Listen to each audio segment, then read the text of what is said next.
පරිසර සංරක්ෂණය පිළිබඳව ලෝකවාසී ජනතාව දැනුවත් කිරීමේ මූලික අරමුණින් ජගත් පරිසර දිනය සැමරෙන්නේ 1972 වසරේ සිටයි. ඒ යටතේ කාලීන පාරිසරික තේමා පිළිබඳව මෙන්ම ගෝලීයව පැන නැගින පාරිසරික ගැටලු පිළිබඳවද ලෝකනායකින් හා ප්‍රතිපත්ති සම්පාදකයින්ගේ අවධානයද යොමු කෙරෙනවා.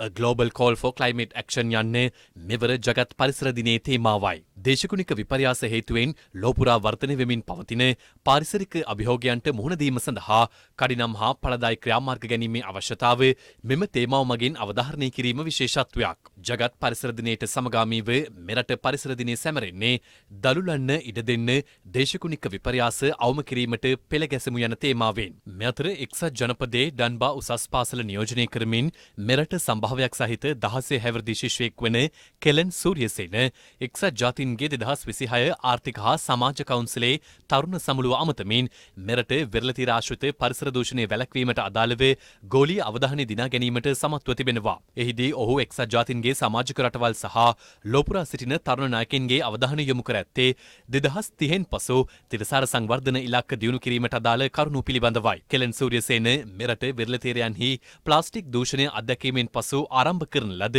Pearls Not Plastic නම් තරුණ මුලපිරීම හරහා සිය පාරිසරික උපදේශන සහ තරුණ සවිබල ගැන්වීමේ වැඩසටහන ආරම්භ කර තිබෙනවා. I come from Sri Lanka, a developing country with a large and complex informal waste economy.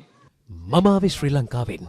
මගේ රටේ ආර්ථිකය විශාල සහ සංකීර්ණ අවිධිමත් අපද්‍රව්‍ය ගැටලු වලින් පීඩා විඳින සංවර්ධනය වෙමින් පවතින රටක්. අද ලොව පුරා බිලියන 2ක් පමණ සේවකින් අවිධිමත් සේවා නියුක්තිය තුළ රැඳී සිටින අතර බොහෝ විට ඔවුන්ට ප්‍රමාණවත් ආරක්ෂාවක් ආදායම් සුරක්ෂිතතාවයක් හෝ පිළිගැනීමක් නැහැ. බොහෝ අඩු ආදායම්ලාභී සහ කොන්වූ ප්‍රජාවන් වලට අයත් පිරිස් අවිධිමත් ලෙස වුවත් අත්‍යවශ්‍ය පාරිසරික සහ ආර්ථික සේවාවක් සපයනවා. ලෝක බැංකුව පුරෝකථනය කරන්නේ 2022 දී මෙට්‍රික් ටොන් බිලියන 2.56ක් වූ ගෝලීය අපද්‍රව්‍ය උත්පාදනය 2050 වන විට බිලියන 3.86ක් දක්වා ඉහළ යා හැකි බවයි.